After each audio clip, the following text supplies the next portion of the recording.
Laidos partneris Vytauto Didžiojo universitetas. Atviras ir laisvas.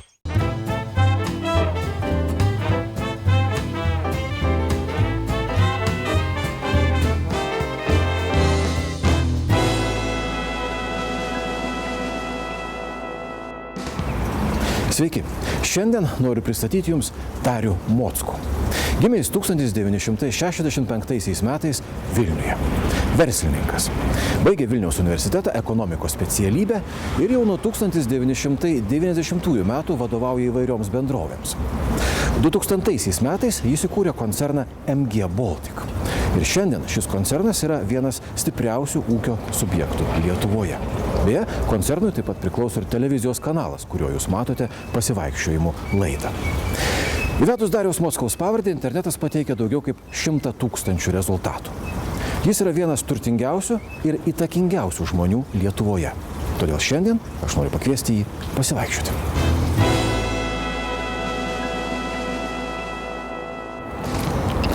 Labą dieną, Dariau. Labą dieną, Vyti. Labai malonu Jūs matyti. Malonu. Ačiū, kad sutikote išeiti su manim pasivaikščioti. Važiuojam? Važiuojam. Pasivaikščiojimas šį kartą bus važiavimas. Noriu pasiūlyti Jums pakilti liftu arba funikulieriumi Gedimino pilį. Bei Jums pasivaikščioti dažnai tenka išeiti? Tenka. Mėgstat pasivaikščioti? Patinka Vilniui, kai toks gražus miestas, toks gražus oras dažniausiai. Aš labai mėgstu vaikščioti. Ir rečiau keliuos funikulierium. Ar teko šito funikulierium kada nors keltis? Teko jau? Tai Jums nebus naujiena. Kokį kartą? Einu.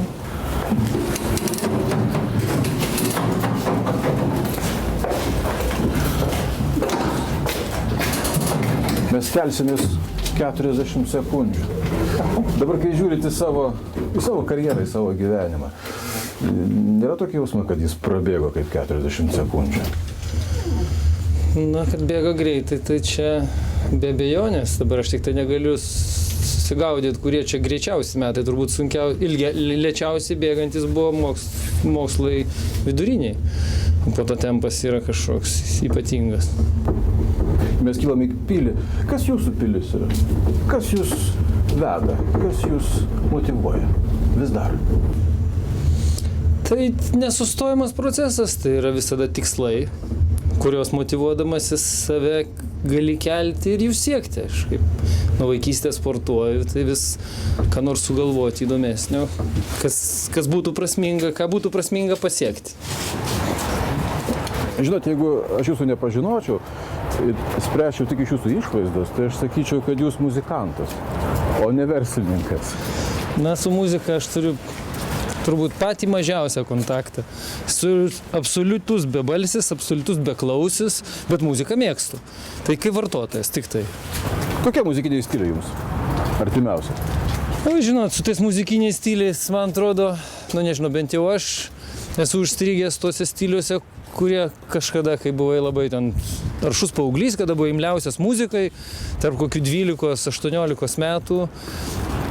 Ta su muzika, su kuria auga, jinai kažkaip artimiausia, arba jai esi daugiausiai skyręs dėmesio, dabar tiesiog tai muzikai neskiri tiek nei laiko, nei interesų. Tai ir yra brangiausia, kuriai daugiausiai matyt skyrė savo laiku dėmesio. Nes jaunystėje Jūs pasirinkote sportą. Kokį sportą? Tinklinis mano buvo. O kodėl? Ar tėvų buvo toksai? Ne, todėl, kad į sporto salę atėjo treneris, išrinko mane. Kaip ir daugelį bėgančių vaikinų, ir po to aš nuo tos 5 klasės vidurinę mokyklą ir universitetą atžaidžiau. Tinklinis komandinis žaidimas. Taip. Ar ne? Ir turbūt vėliau gyvenime pravertė. Aš manau, versle ypatingai tie dalykai praverčia. Nes tu vienas gali nedaug, o kai esi komanda, gali pasiekti daug. Tai yra daug psichologijos, o tinklinis yra tikrai pakankamai daug psichologijos reikalaujantis žaidimas ir laisvumo, ir susikaupimo, ir drąsos. Tai... Žinot, kai aš žiūriu į Vilnių, aš pirmiausia ieškau pažįstamų objektų. Aš ieškau Onos bažnyčios, katedros. Kaip Jūs matot Vilnių? Čiagi Jūsų miestas, tiesa? Taip. Jūs čia gimėte? Aš gimiau čia ir pastaruosius 42 metus čia gyvenu. Nes 7 metų atvažiavau į Vilnių. Tai Nuo 7 metų atvažiavote. Jo. O iki tol? į pirmą klasę, o iki tol tėvai buvo, kaip medikai išsiųsti, gyvenau Varėnoje. Kas jums patinka labiausiai šitą miestą? Man patinka derinys, man patinka, kad Vilnius yra nedidelis, kad jis yra jaukus, kad jis turi jaukų senamiestį, kad jis turi daug žalių zonų. Na, daug dalykų man čia patinka. Aš galėčiau pasakyti, ko jam trūksta, bet... Ko? Bet ko trūksta, na, sakykime, per tos 20 metų ar 25 metus mes pradėjom turėti tą išėjimų vakarinę kultūrą, ko anksčiau tikrai nebūdavo, ko buvo labai mažai. Tai mes turim tokį vakarinį gyvenimą, žymiai aktyvesnį Vilniuje. Mes turim gerėjančią virtuvę, mes turim aibės dalykų ir aš manau, kad mes visada procese, viskas vystosi. Tai tegu tik būna vartotojų noras, o laisva rinka to ir žavi, kad ne visada tenkina. Tai ne biurokratai, kurie nusprendžia ministerijose, kaip būdavo sovietmečiu, kas yra gerai, kas blogai, bet laisva rinka arba tai, kad mes intensyviai mokomės iš to laisvojo pasaulio, kurį reguliuoja žmonių interesai ir motyvai, tas yra labai gerai. Laisva visuomenė turi neįtikėtinai daug privalumų. Tai 20 metų, daugiau kaip 20 metų. Jūs esat žmogus, kuris tam tikrą prasme man simbolizuoja lietuvišką verslą. Kaip jums atrodo, ar buvo galima kitaip? Na, kažkiek kitaip gali būti, bet plačiaja prasme, pavyzdžiui, kas man pavyko? Man pavyko gimti tokiu ypatingu laiku.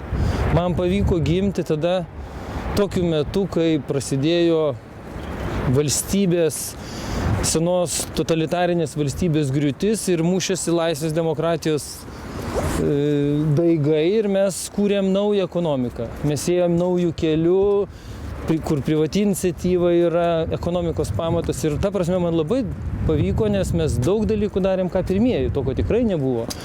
Vilniuje aibės paslaugų, aibės dalykų ir visas tas, pionieriškas džiaugsmas, jis suteikia tikrai didelį malonumą, nes tu jautiesi kažką nuveikęs, padaręs, kažką darydamas pirmaeivio teisėmis, geriau, blogiau, atsakant plačiau, tai, ką mes čia galim lyginti tas šalis, kurios vidurio rytų Europoje ėjo iš totalitarinio, neatrasim tarp jų ypatingų skirtumų, yra gal truputį greičiau, truputį lėčiau, bet aš kažkokių tai dramatiškų skirtumų. Kas jau pasuko rinkos ekonomikos keliuje, man šalis vystosi pakankamai panašiai. Sakyčiau, tai yra daugiau interpretavimas arba diegimas, tai kas yra senai atrasta. Ir žinios, ar ne? Tai žinios. Mokymasis ir žinios. Iš istorijos. Kiek jūsų darbė yra svarbu, mokymasis ir žinios? Žinot, aš girdėjau iš vieno labai rimto politiko, kuris sakė, žinot, aš jau nebe skaitytojas, o jau tik tai rašytojas. Tai norom kartais pradeda atrodyti, kad daug kur kartojasi ir tų žinių siekimas nėra begalinis. Tačiau dinamiškam pasauliu, aš manau, jis yra neišvengiamas ir privalomas, nes atsinaujinimas kaip ir gamta vyksta pastoviai. Jeigu tu tik tai lieki kažkokiam praeitam laike, praeitose istorijose, tu visada turi žiūrėti į priekį ir prisitaikyti prie bekintančių sąlygų, o tam reikia žinių, nuojautos ir neprarasti niekada budrumo, būti visada tinkamai formai. Aš jau klausiu jūsų apie motyvaciją, tada paklausiu taip, kaip jūs pats gaunate informaciją, gaunate žinias ir kaip pasirinkate, kurią informaciją patikėti? Tai paprasčiausias būdas. Kur tas kompasas? Turėti minimum 4-5 informacijos šaltinius. O dabartinė mūsų laisvė yra susijusi atsakomybė, kad tu turi begalinį kiekį informacijos ir turi turėti pakankamai jėgų ir pastangų, kad analizuoti tą informaciją. Tai čia didysis iššūkis, nežinot, neanalizuojant yra lengviau. Visi pagatavi receptai yra visada labai palankus ir paprasčiau taip yra gyventi. Tai kitaip tariant, laisvė yra ir atsakomybė ir tai tikrai nėra lengviau negu gyventi totalitariniam sąlygom. Nes totalitarinės sąlygos turi tau gatavus receptus, o čia viską turi prisimti pats ir viską turi pats atrasti savo galvą ir prisimti atsakomybę už tai, ką veiki. Tai šiuo atveju laisvė yra didelė duotybė, bet jie mokėti reikia ir naudotis ir tai nėra taip paprasta. Ir man atrodo, daug žmonių nusivylimų yra susijęs su tuo, kad Na, žinot, kai už tave daug dalykų išspręsta, tave apdovanoja, kai valstybė ar kažkas tai tau nori pastoviai, arba tu turi lūkesčius, kad kažkas turi tavim ištisai rūpintis, tai toks gyvenimo modelis yra, kaip pasaka, bet taip gyvenime nebūna, visi mes turime pakankamai daug įdėti ir siekti, kad turėtumėm tam tikrą rezultatą. Filosofas Alfonso Lingis, su kuriuo mes turėjome pasivaikščiojimą anais metais, sakė, kad žmogaus gyvenimą valdo 3 dalykai. Tai yra būtinybė, pasirinkimas ir atsitiktinumas. Arba sėkmė. Ir sako, per mažai dėmesio mes skiriame atsitiktinumui. Ką jūs apie tai manot?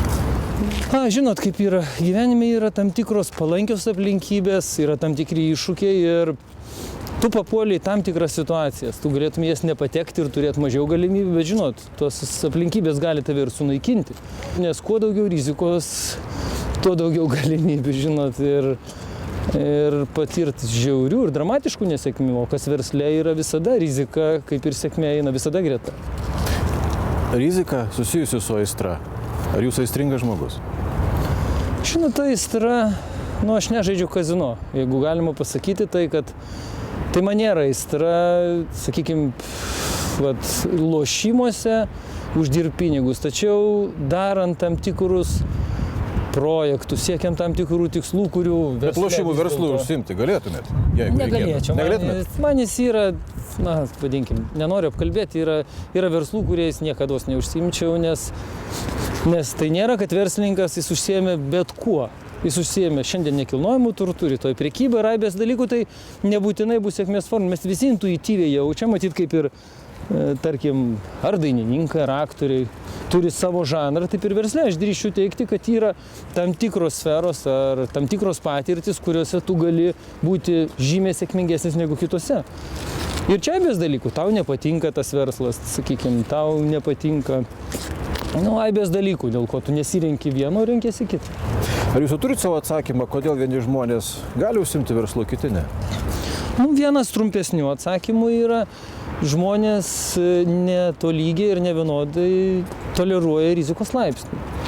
Aš tai skirčiau, aibės yra apibrėžimų, kas yra verslininkas, bet aš sakyčiau, verslininkas arba ta žmonių grupė, kuriuos mes vadiname verslininkais, kurie turi didesnį polinkį į riziką, nesibijo jos tiek ir linkę valdyti tą. Jie iššaukia riziką ir stengiasi ją suvaldyti, nes absoliučiai žmonių daugumai, manyčiau, per didelį riziką yra iracionali, jos natūraliai vengia ir neina verslo keliu. Kaip skausmo, pavyzdžiui. Taip, instinkto lygmenyje. Dėl to visuomenėje yra 1-2 procentai verslininkų, kurie prisiima tą riziką, jie aišku, absoliučiai tai yra galimybė ir bankrutuoti, ir nesuvaldyti rizikos. Tiesiog žmonės su tuo paaštrintų rizikos pojūčiu, kuris jų nesunaikina.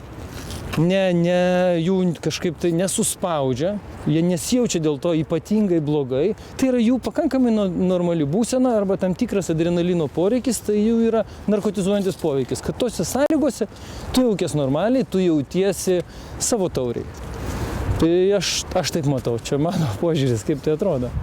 Čia gera vieta baigti pirmąją laidos dalį, tęsime po pertraukos.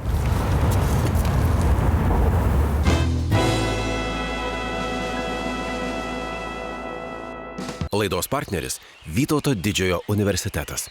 Atviras ir laisvas. Laidos partneris Vytauto didžiojo universitetas. Atviras ir laisvas.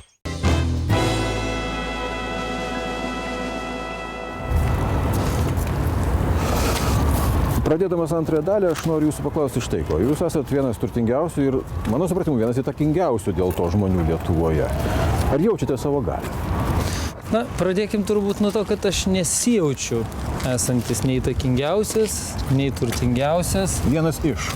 Vienas iš. O kitas dar klausimas, ar aš noriu tokiu būti ir siekiu tokiu būti. Žodis pasitikėjimas, ką jums reiškia? Be pasitikėjimų tu nieko negali daryti. Bet matot, su pasitikėjimu iškyla tas balanso klausimas, nes nutrūgalviškas pasitikėjimas savo jėgom kainuoja brangiai dėl to, kad tu sužlugdai pačius įdomiausius projektus, pačias geriausias idėjas. Dėl to pats pasitikėjimas, kaip būtina sąlyga pasiekti rezultatą, tai nėra pakankama sąlyga. Šalia pasitikėjimo reikia kitų turėti savybių, kaip intuicija, kaip darbingumas, kaip daug dedamųjų dalių, kad tas pasitikėjimas virstų rezultatu. Ar nesijaučiat vienišas? Ne, to klausykit, aš turiu milžinišką šeimą, aš turiu šitiek puikių vadovų su puikiom kompanijom, man būtų nuodėmė sakyti, kad aš esu vienišas. Gal darbo pobūdis yra toks, kad, žinot, aš dėja, bet reikia matyti pripažinti, kad negaliu būti tas gerasis, visus gyriantis vadovas, greičiau tas vadovas, kuris daugiau reikalauja negu kad gyria, arba gyria kartą per metus. Tačiau tai yra mano požiūris į tai, kad rinkoje pats baisiausias dalykas yra atsipalaidavimas arba manimas, kad tu esi geriausias, ir tai yra aksioma. Ta prasme, tas galbūt vienišumas arba ta lemtis šiek tiek lemia, taip, kitą kartą pradeda atrodyti, kad per tą žmonių įtempimą, tu aišku, kas gali būti per daug mėgstamas, kai ko nors reikalauja iš kitų. Tai ta prasme, tam tikrų vienišumų požymių gali būti. Tačiau, manau, tai yra bet kurio didelės kompanijos vadovo dalia, kad be reikalavimų dėja nevyksta niekas, ypatingai tose rinkose, kuriuose tu kiekvieną dieną konkuruoji, kur kiekvieną dieną turi įrodinėti, kad esi pajėgus, geriausias, kad teiki geriausias paslaugas ir teiki prekes, kitaip tariant, tai tiesiog, manau, dalis verslininkų gyvenimo. O tikrai vadovo savybės, jūsų nuomonė, kokios svarbiausios? Gero vadovo. Nes jūs esate tas žmogus, kuris sprendžiat, kas yra geras vadovas, kas ne, nes jūs samdot ir vadovus. Jūs esate tas, kuris vadovauja vadovams. Vadovas turi būti labai patikimas, manyčiau. Jis turi būti reiklus, griežtas, teisingas, suprantantis ir motyvuojantis. Na, o čia, žinot, tų tarpspalvių yra labai daug. Yra skirtingi stiliai, skirtingos situacijos. Vienos stiliaus vadovai yra geri vienom aplinkybėm, kitos kitom. Yra puolančių kompanijų vadovai, yra besiginančių kompanijų vadovai. Taip kad, tiesiog tas ir žmonių pasirinkimas yra šiek tiek, matyt, priklauso nuo konkrečių aplinkybių ir nuo profilio, nes netgi tarp industrijų žmonės ir vadovai skiriasi. Skirtingų pomėgių žmonės renkasi į tam tikras atskiras industrijas, skirtingas kompanijas, skirtingus darbus dirbančius. Ar jūs galite priimti skirtingus stilius, vadovavimo stilius, net jeigu jums atrodo, kad jie, netinkami yra pagal jus? Matot, čia yra prabanga mąstyti kategorijom, kad patinka, nepatinka. Aišku, lengviau, matyt, būtų dirbti su žmonėm, kurių absoliuti savybių visuma tau labiau imponuoja, negu tave erzina, tarkim, arba tau nepatinka, tau yra nepriimtinos. Tačiau, šitos prabangos mes negalim sau leisti dėl to, kad yra pagrindinis dalykas, tai yra siekiami rezultatai ir mes neieškom tobulų žmonių. Ir tokių, matyt, žmonių nėra, tačiau mums labai svarbu, kokio rezultatyvumo tie yra vadovai. Tai čia toks labai komplikuotas klausimas, jį gana sunku atsakyti taip keliais sakiniais, tačiau tikrai nesirenku principų patinka, nepatinka. O būna jūsų gyvenime, kad jūs pasirenkate spontaniškai ką nors ir kad padarote spontanišką sprendimą. Sprendimą, kuris yra jūsų požiūriu net neracionalus. O taip, būna, bet čia žinot, kaip su tais spontaniškais sprendimais, tai tas galioja principas. Išskyrus vedybos, ar ne? Taip, vedybos rečiau būna spontaniškos, nors būna matyti visai, bet su spontaniškais sprendimais, matot, dėja, matyt, gal man taip nesisekė, bet niekad spontaniški sprendimai, nepasverti sprendimai nebuvo geriausi. Ir čia, matyt, reikia pripažinti, kad čia spontaniškas sprendimas yra kaip aklai vištai grūdas ir pasverti, gerai pamatuoti sprendimai turi didesnį tikimybę būti gerais. O jeigu tas apsisprendimas, nors sako, žmogus apsisprendžia labai greitai, per kelias 10 ar 7 sekundės, tačiau ir tas pirmas įspūdis yra labai svarbus, bet manau, imantis svarbių tokių sprendimų, dėja neužtenka tų 7 sekundžių būti gyvenime, per daug viskas paprasta, pamatė ir nustatė. Mes su jumis kažkada mums susitikę knygų mugėje, kur jūs skaitėte savo bičiulio Herkaus Kunčiaus romano ištrauką. Ir aš noriu dabar jūsų paklausti, kokias knygas jūs skaitote. Na, šalia Makiavelio valdovo, kurį paprastai visi vadovai skaito. Ar jūs jo neskaitėt? Nu, aš jį kokius 4 kartus perskaičiau, nes tikrai rimti kūriniai, arba geri kūriniai, arba gilūs kūriniai, manau, skaityti ne vieną kartą, nes mūsų su amžiumi mūsų supratimas ir priėmimas tų kūrinių skiriasi. Tai gal aš neturiu per daug geros atminties ir aš daugiau skaitydamas gaunu tą emocinį krūvį, negalėčiau visko galbūt cituoti, tačiau geras knygas aš skaitau tikrai ne po vieną kartą ir mėgstu skaityti, tarkim, po 5, po 10 metų. Bet skaitote ir grožinę literatūrą, ar ne? O taip. Nes mūsų kartos žmonės, kai kurie jau metą skaityti grožinę ir skaito tik tai tikslinę literatūrą. Nu, tarkim, matyti, jau kokį 3 ir 4 kartą skaitau dabar Dreizerio Finansininką. Ir jis man ir dabar labai patinka. Nes tai aš savo laiku, kada mokiausi universitete ir sėdėdavau bibliotekoje, nes universitete tuo metu dėja, bet nelabai buvo kažkokios ypatingos žinios, nes sistema keitėsi. Tai skaitydamas sausą techninę literatūrą apie rinkos ekonomiką, šalia skaitydavau privalomai Heilio ar Dreizerio kūrinius, kurie iliustruodavo. Gyvenimiškai atpasakodavo, įvilkdami į gyvenimišką rūbą tos procesus, kurie techninė literatūra atrodo truputėlį nerealūs, juolab, kad pas mus jų nebuvo. Tai tokie įvilkti į šeimininį arba gyvenimišką rūbą, ta informacija suprantamesnė ir netokia nuobodi. Tai dėl to aš tą darydavau ir toli gražu ne visada. Vienareikšmiškai tai yra tai, kad skaityti grožinę literatūrą turi būti tam tikra atitinkama nuotaika. Yra nuotaika, kada tu skaitai. Jūs turite laiko jai? Matote, kad aš laiko kažkiek turiu, nes skaityti labai mėgstu ir tai naudoju atsipalaidavimui.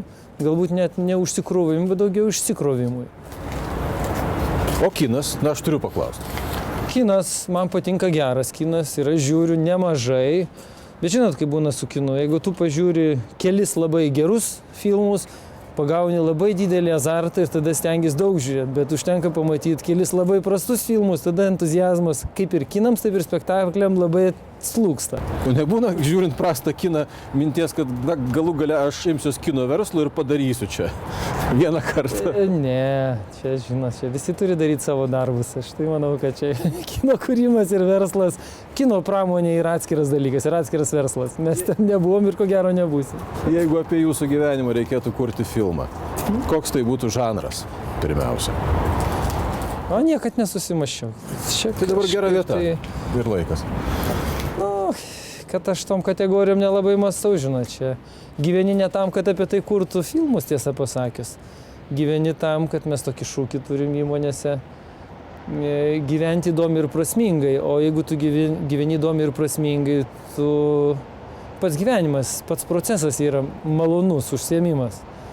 O apie tai, ar bus kuriami kinai, ar nebus, tai yra absoliučiai antrinis dalykas dėl to, kad tu gyveni ne kitiems. Ir ne tam, kad ką apie tai galvos kiti. Tu darai sieki tikslų, o versle dėja tikslai tai yra sukurti prekes ir paslaugas, kurie reikalingi žmonėms. Mes nieko nedarom, kas nereikalinga žmonėms. Nes dirbdami rinkoje, bet kuri kompanija, kuri atlieka tam tikrą paslaugą, jos nepardavusi, yra beprasmė. Tai yra betikslis darbas. Dėl to mes visos kompanijos, visas verslas dirba žmonėms. Tik dėl to jis reikalingas. Kas jums šiandien, šiame jūsų gyvenimo etape yra įdomiausia? Kažkaip taip, tas gyvenimas toks kompleksiškas ir toks įvairus, kad galbūt jaunam žmogui labiau būdinga sakyti, kad va dabar aš, pavyzdžiui, labai gerai žinau, ko aš norėjau 28 metų. Aš labai norėjau turėti butą. Ta aš gerai žinau. Ko aš dabar, žinot, kai yra nemažai tų tarpinių tikslų, yra tikslų, kurių tu negali galbūt deklaruoti, tai tokio labiausiai kategoriją mąstyti labai sudėtinga. Gerai, tada aš paklausiu kitaip. Ar viskas jūsų nuomonė jau buvo, ar dar tik bus? O ne, tai žinot, jeigu galvoti, kad viskas jau buvo, tada nebūtų ko gyventi. Tai aš vis tikiuosi, kad viskas, kas dar įdomiausia, yra prieš akis. Buvo labai įdomu, kas buvo, bet tai jau buvo, apie tai jau yra beprasmiška kalbėti. Ir mes visi gyvenam ateitimi, nes ateitis yra pati įdomiausia. Ir kitaip tariant, neturint ateities nėra prasmės ką čia daugiau suktis ir judėti. Tai neturint tos vizijos kažkokios ar nematant, kad ar neatradus jos, tai gyvenimas yra labai nuobodus, pilkas ir toks su beprasmybės atspalviu. Tai aš jums likiu, kad jums būtų įdomu. Ačiū Dariau labai. Ačiū Jums.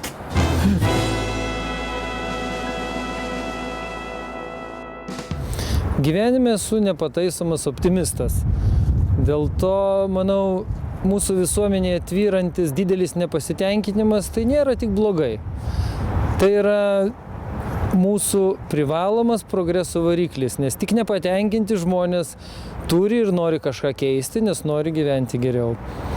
Tai, manau, tai yra labai pozityvu ir tas nepasitenkinimas anksčiau ir vėliau virs puikiais rezultatais.